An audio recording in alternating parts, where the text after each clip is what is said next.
Hey, good morning, everybody. Welcome to Desert Highlands and the Midweek Recharge. We're in Joshua again. We're in Joshua chapter 6. And we're going to go verse by verse right through the whole chapter. That's right, you didn't hear me wrong. Verse by verse through the entire chapter. Actually, it's not that long, but great stuff in chapter 6. Well, where we were in chapters 4 and 5 last week is Joshua and the entire army of Israel. In fact, the entire nation of Israel has crossed over the Jordan River. And he has met with, as he's taken a gander at the city of Jericho, this mighty walled city, he's met with the commander of the armies of the Lord. Remember when we were last together, he asked him, are you for me or are you for them? Right? Are you with us or are you with the enemies? And the commander of the armies of the Lord says, neither one. I'm actually here to tell you how God's going to deliver you. So that's where we kick off here with chapter 6. This is the Battle of Jericho. This is the battle over the famed city, the mighty walls, the mighty Hittite defenders. And we see the plan of God that makes it unmistakable that God's the one who won this victory, not some mighty army of Israelite army soldiers, right? And not the brilliance of Joshua. So here we are, chapter 6, starting with verse 1. Now the gates of Jericho were secured, barred because of the Israelites. No one went out and no one came in. This is definitely a siege mentality here. They are fearful. They have heard of the exploits of the armies of Israel. And so they have barred the mighty gates. And there's only one way in and out, essentially, the main gates of the city of Jericho. Jericho is a double-walled city. Its main walls out front. They're closed to commerce. Nobody can come and go. And the army is at their post. They're ready to defend Jericho. And they expect imminent attack. I'm sure that they've sent spies out as well to let them know the Israelites are coming. They know that they are at the Jordan. They know they've crossed it. And they are prepared for an attack that they are sure is happening immediately. Verse 2, then the Lord said to Joshua, see, I've delivered Jericho into your hands, along with its king and its fighting men. This is fascinating, too, if you see the size of Jericho, actually. The 250,000 square feet of Jericho, this huge city, two-layered city, and along up the backside of a hill area that kind of protects its back. So this is a city that is, well, would have been thought of at the time as absolutely impenetrable. These walled cities, as high as 20 feet in some places, as thick as 9 feet in some places. And Joshua stares at the city of Jericho. We see it right here. He's looking at it with the commander of the armies of the Lord, because the Lord is speaking through him. And they're looking at Jericho together. Joshua is looking at this. I have no siege equipment. I have no trebuchets. I have no battering rams. And have you ever done that? Where you see a seemingly insurmountable barrier that's in your way in life. Something that you need to get through, get around, get over. Something that you need to accomplish. And it is like a Jericho in your life. It is a walled city. It is a mighty barrier in your path. Well, this isn't by accident. The commander of the armies of the Lord, possibly Michael the archangel, he's pointing at Jericho and saying, you see this? And he's pointing out all of its strengths, its mighty walls, its powerful defenders. You can't get through this. You can't do this. This is the implication. He says, this mighty city, its king, its fighting men, everything that is a tremendous obstacle to you gaining the promised land, God has given it to you. Isn't that beautiful? This insurmountable problem has been given to you. Verse 3. March around the city once with all the armed men. Do this for 6 days. Now you got to understand the plan of God. So this is the plan that's coming from the commander of the armies of the Lord. He says, take your contingent, your whole army, and you march up there. March around the city. Each of 6 days, all the way around the circumference of the city. So they're not just walking around the city. They're walking around all the exterior walls of the city. So that's a long journey. Around, and then after you're done, go home. Wait. So this is the battle plan. We're to march up and march around the city and then go home. Go back to our camp. Interesting. But you know the Lord does this kind of thing when he is eager to prove to you it is his might that wins the battle and not your planning. Verse 4, have 7 priests carry trumpets of ram's horns in front of the ark. On the 7th day, march around the city 7 times with the priests blowing the trumpet. So for 6 days, they travel up, they march around the city. The priests, 7 priests, blow their horns from ram's horns. If you've ever seen a ram before, the horn of a ram makes for a great trumpet. Okay, these 7 priests that are blowing their trumpets as they march around. Something is not happening though, and we're going to learn about that from Joshua as he tells his soldiers what not to do. But as they're marching around for 6 days, they're going to do this and then march back home after they're done doing that. On the 7th day will be different. They will march around the city 7 times. Again, 7 is a special number in the scriptures too, because it's representative of the perfect number, meaning something is perfectly suited to the task that God has made it for. So the number 7 is an important number. It's symbolic in that way. So 7 trumpets, 7 priests blowing their trumpets. Verse 5. And when you hear them sound a long blast, this is on day 7, have the whole army give a loud shout. Then the wall of the city will collapse and the army will go up, everyone straight in. So this is the plan of God. When you hear them on the 7th day again, the priests that are blowing the trumpets are going to blow one sustained horn blast. And then the whole army, who is not going to be speaking to that time. Imagine silently walking around your enemy's compound. Silently for 6 days. They will say nothing. What was common in siege warfare is that the voices of the attacking soldiers were part of the siege. In a siege, you were literally trying to starve out your enemy. You were trying to keep resources from them. You were trying to keep water from them. In any way for them to be able to benefit from commerce or trade. And you starve them out, literally. Part of that was intimidation. You would wear them out to the point that they just give up. You can't get through your walls, but no one can get to them to relieve them of the basic necessities of life. That was a siege. And so as probably most Israelite soldiers would have thought that a siege was part of the plan. That's what they were there to do. No one thought that they could get through the walls of Jericho. Nobody thought that they were coming down except Joshua. So again, the plan of God, the whole army will give a shout at the time of the long trumpet blast. And then the walls of the city will just fall down. The army will go right in and then finish the battle. Verse 6. So Joshua, son of Nun, called the priests and said to them, take up the ark of the covenant of the Lord and have 7 priests carry trumpets in front of it. So the priests that would be carrying the trumpets and blowing the trumpets, they travel in front of the 4 priests, at least 4, that were carrying the ark of the covenant on the poles, as you remember. So that's the way that they will proceed as they march together. Verse 7, and he orders the army, advance, march around the city with an armed guard going ahead of the ark of the Lord.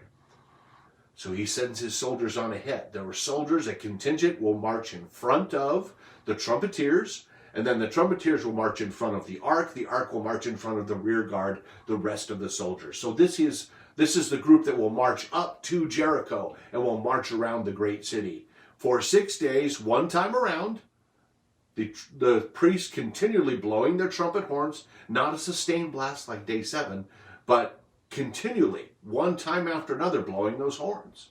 March around the city, return to camp. They do that for 6 days. Verse 8.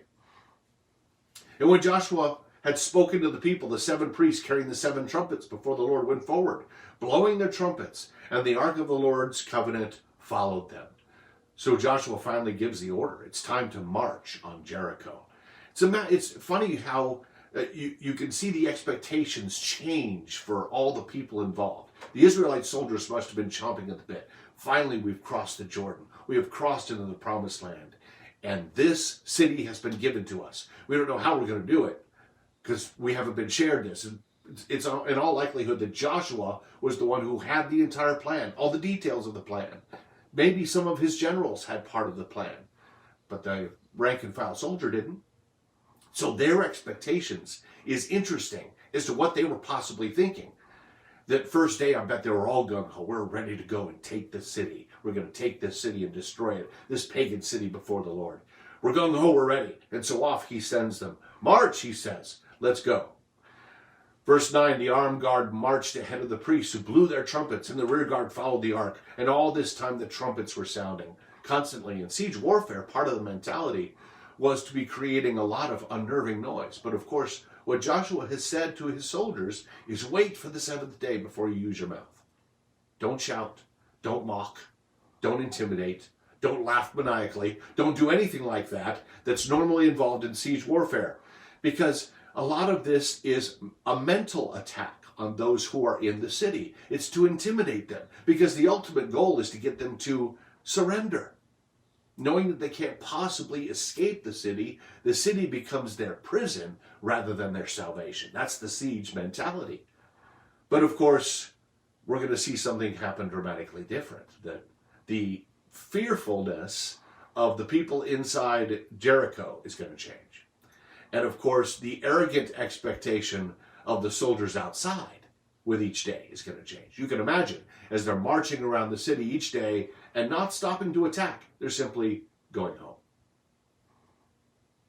But Joshua had commanded the army, do not give a war cry. Remember, do not raise your voices. Do not say a word until the day I tell you to shout. Then shout. I got a little ahead of myself. But here's the passage here where Joshua says, save your voices, for there will be a time for you to shout in the name of God. It's interesting, the shout that Joshua is calling for here, this is a shout of expectation. You and I, as we're watching sports, we might shout. We might even shout and yell at the television when things are happening. But it's a reactionary shout, isn't it? We're not anticipating the action. We are reacting to it. This is a shout of anticipation. This is a shout of faith. Because what Joshua is saying, by the time I ask you to shout, the Lord has given this Jericho into our hands. It's a beautiful picture. Because for you and I, we don't often react to God in anticipation. We react to God when we're on task. We react to God with thankfulness, maybe. We may react to God with pleading, a request, which he does. Ask us to place our request before him. But the fact of the matter is, most of the time we are reactionary with the will of God. Instead of anticipating that God will react, that God will act, and who will foster those solutions that we need when we need to overcome our own Jerichos. This is a yell of anticipation, knowing that soon the city, in some way, will be given to them. Verse 11. So he had the ark of the Lord carried around the city, meaning Joshua, circling it once. Then the army returned to camp and spent the night there. Imagine the confusion for those who are in Jericho. The soldiers, the Hittite soldiers that are ready to fight. They stand their post atop the wall, atop the towers. They're ready with their arrows. They're ready with their spears. They're ready with their swords to fight as they come through the gate somehow. They don't know how the Israelites defeated the Moabites and others. They don't know how they won those victories. They don't know how they escaped the mighty nation of Egypt. They assume it's some combination of their army and the God that they serve. So they're sitting there with fear and expectation of an imminent attack. The people of Jericho must have been completely confused when they surrounded the city, the Israelite army, blowing their trumpets in a triumphant manner, and then just suddenly left. It would have been very confusing. Where are they going? I don't know. Are they going to be back? I don't know. Lots of confusion, and probably a great deal of confusion on the part of the Israelites. The army returns to camp and spends the night there. Then they come back the next day. Verse 12, Joshua got up early the next morning, and the priests took up the ark of the Lord. Verse 13, the 7 priests carrying the 7 trumpets went forward, marching before the ark of the Lord and blowing the trumpets. The armed men went ahead of them, and the rear guard followed the ark of the Lord while the trumpets were sounding. So they do this again on day 2. Up, the trumpets blowing, carrying the ark of the covenant, carrying essentially the promises of God, God's provision with them, and they march around the city with it. Except what happens? Nothing. They complete what God has asked them to do. They do it just as God tells them to, and then they not retreat, but return to their camp for the night. Verse 14, so on the second day they march around the city once and return to the camp. They did this for 6 days, so day 3 they get up early. They do the same thing. The ark travels in between the armed men. The trumpeters, the priests, blow their ram's horn trumpets ahead of the Ark of the Covenant, and they travel just outside of range of the spears and the arrows so they can't be attacked by the Hittite soldiers that are getting frustrated. So they walk around again for 6 days. Imagine by day 4, day 5, what it is like for the people inside Jericho. Do you think they're fearful anymore? Probably not. They see this Israelite attack as kind of a joke, that they don't even have the strength of will to stay there. How could these Moabite fools have lost to these Israelites? Are you kidding? Maybe having parties up on the walled tops of the walls so that they could watch the Israelites just kind of meekly march around the city and do nothing. They're not even talking to us. They're not even responding to our jabs, our verbal assaults. Now it is the people in Jericho that are mocking the people of Israel. Just imagine the change. And imagine how you would feel if someone is mocking you from afar and you're not allowed to respond. None of us do really well with being mocked in a way that we feel is unfair, but also not being allowed to verbally even exchange, not being allowed to go and shut that person up. Imagine the frustration building in the common soldier of the Israelite army. Why are we dealing with these fools? Does Joshua even know what he's doing? Can you sense the same frustration that you feel in your heart when you are going through obstacles, difficulties, and you think, where is God? Does he even know what he's doing? I'm still facing this obstacle, the same obstacle that I've been dealing with for a while.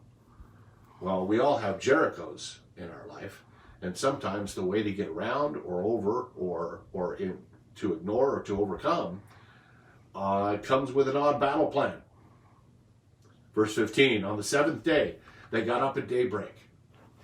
So daybreak, just as the sun breaks over the land, and marched around the city not once, not twice, but 7 times, in the same manner that they did before, except that on that day they circled the city 7 times. So this time, on the 7th day, the people of Jericho are treated to a little bit of a show. Not once, not twice, 7 times they circled the city.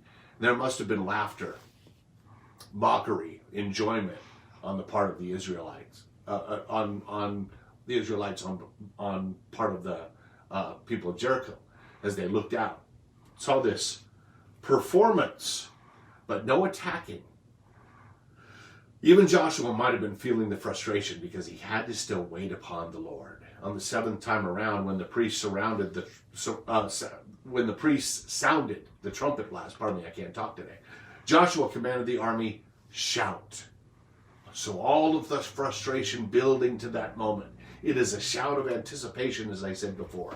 You are shouting everything that you had building up in you, all the frustration, all of the insults being thrown at you. There is no necessarily hatred towards these people. You don't know these people, but you know that this city needs to come down. And now finally, on some level, you're allowed to act. The priests sound the consistent trumpet blast. Joshua commands the army to shout. And he says, for the Lord has given you the city.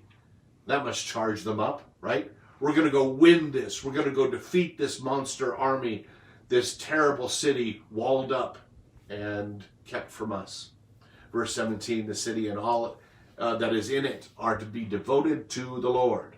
Only Rahab the prostitute and all who are with her in her house shall be spared, because she hid the spies we sent. This is a tough one, isn't it? Because what is to be rescued here? Well, only Rahab and her family were faithful to hiding the spies. The rest has been set for destruction. I think this is kind of odd, isn't it? Verse 18, but keep away from the devoted things so that you will not bring about your own destruction by taking any of them. Otherwise, you will make the camp of Israel liable to destruction and bring trouble on it. This is not a typical invasion, because are they going for enemy territory? No. In fact, we're going to find at the end of the chapter that Joshua issues an edict directly from the Lord that no one is to rebuild the city. So they're not to come back here and settle here. They're also to put everything to the sword.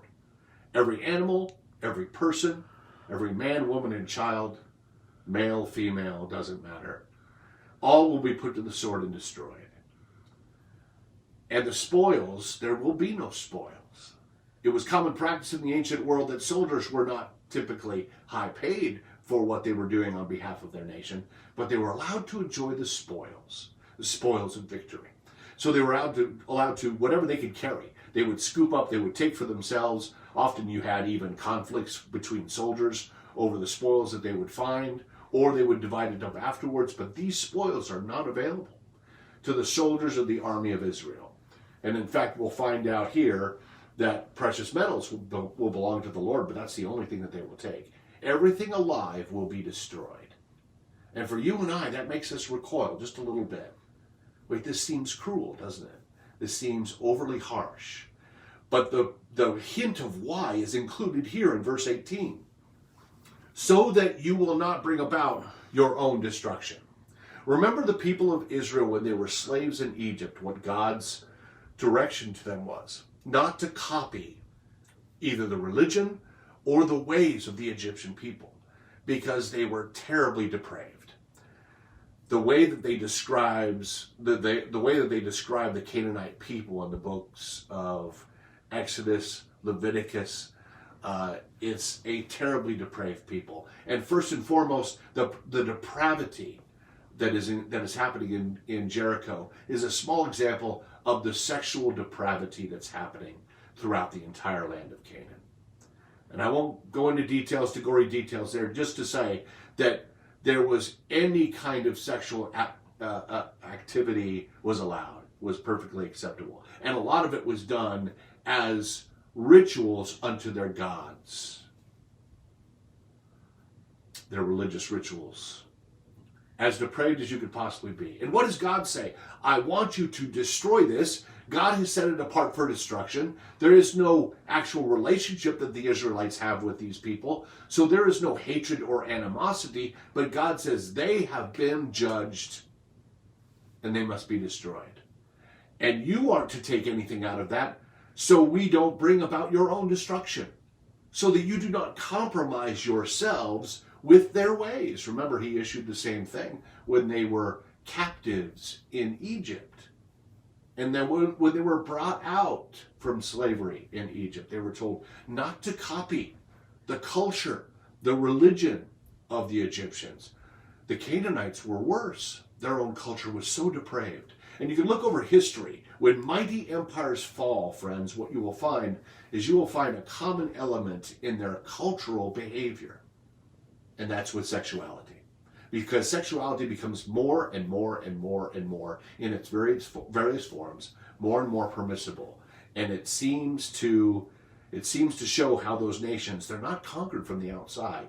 They crumble from the inside because the moral fabric of their societies fall apart. He has found them wanting, and it is only Rahab and her family who show any kind of faith in something different, right? And who help those spies from the Israelite army to escape. They are the only ones who are to be saved. Everyone else is to be put to the sword. Verse 19, all the silver and gold and the articles of bronze and iron are sacred to the Lord and must go into his treasury.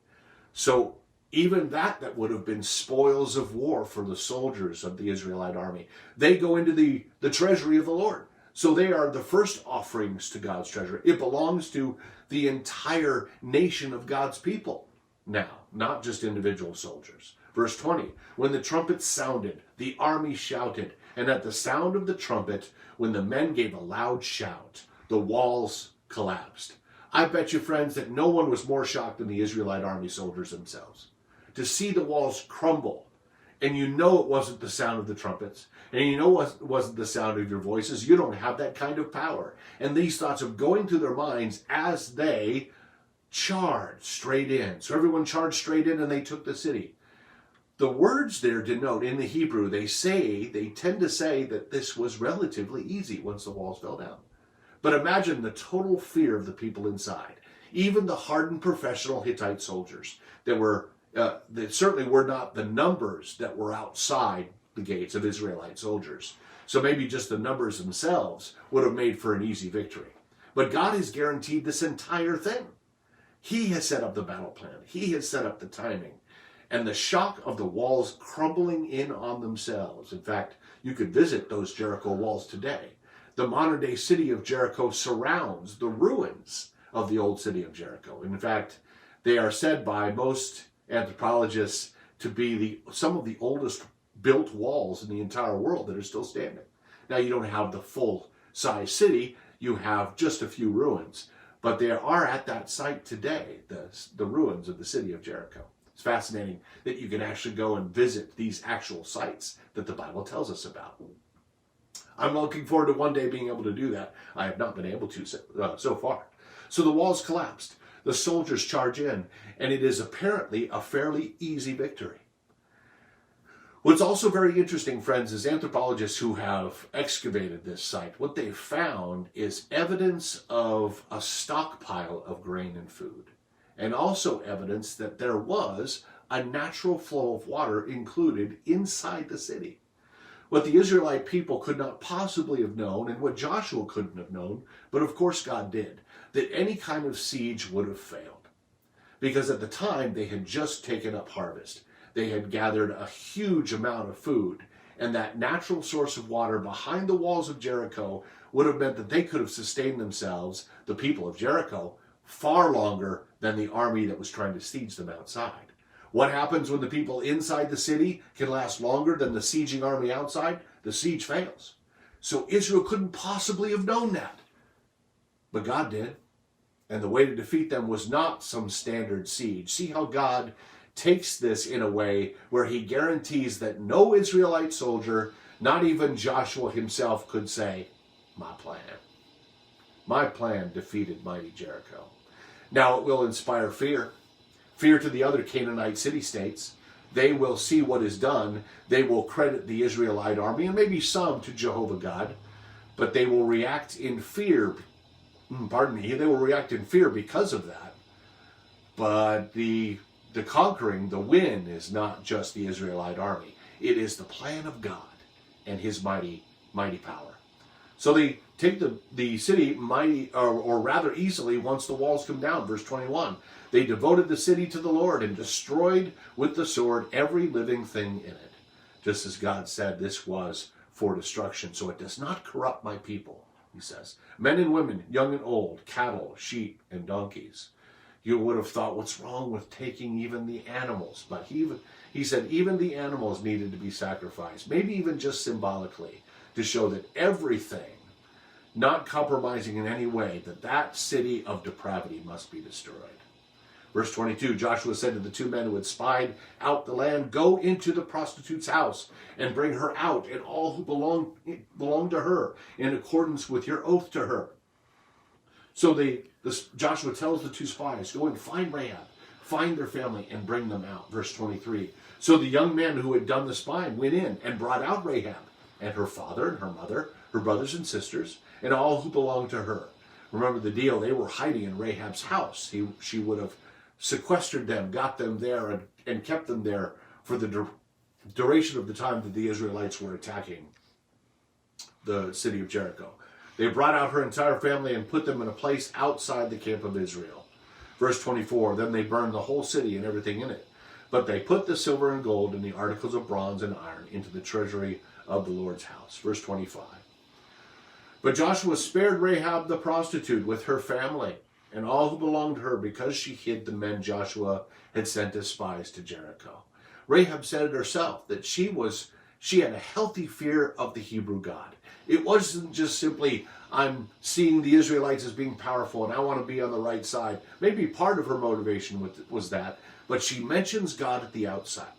I doubt there was even a single other person, and that seems clear, in Jericho that had any kind of healthy, positive fear of the Hebrew God. They might have quaked at being killed, but imagine the party that was happening when they thought that the Israelite attack was a joke.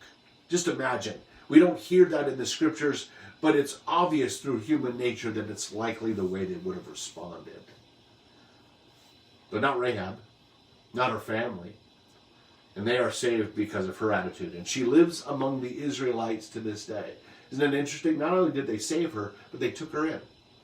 They made her part of their nation, of their people. And clearly it shows even back then, God was no respecter of nations. He wanted people who had circumcised their hearts for him. And Rahab certainly had done that. Verse 26, at that time Joshua pronounced the solemn oath, what I alluded to before, cursed before the Lord is the one who undertakes to rebuild the city. Jericho, at the cost of his firstborn son, he will lay its foundations. At the cost of his youngest, he will set up its gates. Verse 27, so the Lord was with Joshua, and his fame spread throughout the land. More than his fame spread throughout the land, the fear of Joshua and the people of Israel spread across the land. That's on purpose. That's by design. But isn't it interesting that God takes something like this and uses it for his purposes so that no Israelite actually could say amongst themselves, we did this. Joshua did this. Although there's a great deal of confidence in Joshua, even more so as a result of this victory, because he listened to the Lord and he followed exactly what the Lord told them to do. And it was victorious. And nothing like success to inspire your troops, right? To inspire those who work with you, for them to be convinced that you know what you're doing. So Joshua enjoys the fame of his people, and he actually is able to take advantage, we will see, the fear of the other Canaanite peoples. This is just the first on the west bank of many victories that Joshua and the people of Israel will deal to the Canaanite peoples. It's also interesting too, friends, how much this mirrors the idea of the Sabbath. Because for 6 days, the Israelites work. They work. Now, there is not much that is accomplished by our own standards. In fact, a great deal happens just because people walk up to the city of Jericho. They carry with them the ark and the promises of God. They carry the promises of God with them. They march around the city, and then they return to their encampment. Now, their enemies are amused by this, eventually. And even, the confidence of the Israelite army, boy, it falters is the word I'm looking for. It falters. It kind of falls apart from time to time, as does our faith in Christ from time to time. When our circumstances are not ideal, which is all the time, our faith can suffer. But friends, when we carry, not into battle, most of us are not professional soldiers, but we carry the Lord's promises into everyday struggles, into everyday things that we need to accomplish. And we need to keep the pattern, the mindset of resting in God, recharging in God. Because remember, all of the good stuff in this story happens on the seventh day. People do all kinds of work from day 1 through day 6. It is the seventh day when the walls fall. It is the seventh day when the Hittite army is defeated easily. It is the seventh day when all are destroyed and put to the sword there in the city of Jericho. When the corruption is destroyed and his people are restored, all by the work of God. It's interesting when you start talking about the Sabbath with you and I. The Sabbath for the Christian is essentially making sure that we are resting on the seventh day of the week in the Lord. And that's the point, is because we are recharged and we are strengthened by the presence of God. And we need to seek out that presence. Even when, and especially when, I would say, those Jericho moments appear in our lives. The insurmountable obstacle that needs to be conquered. And only God can do that. Well, thanks guys for joining us. This has been the Midweek Recharge and our walk through Joshua chapter 6. Tonight at 7, we'll do another walkthrough. We'll do a replay of this on Facebook Live. I'll be there with you to answer questions or make comments with you. If you just want to jump in for a few minutes and say hello, please do that. We look forward to it. Friends, also because of the orders of the governor's office, we are closing down services at our church. We are hoping to eventually be able to do an outside alternative. We'll tell you more details about that as those become available. But for now, we will have those sermons online. Stay tuned to Facebook and to your email, to the website. We'll get those details to you as soon as we have them. Best of luck, you guys. Stay safe, stay faithful, and God bless you. Have a great day.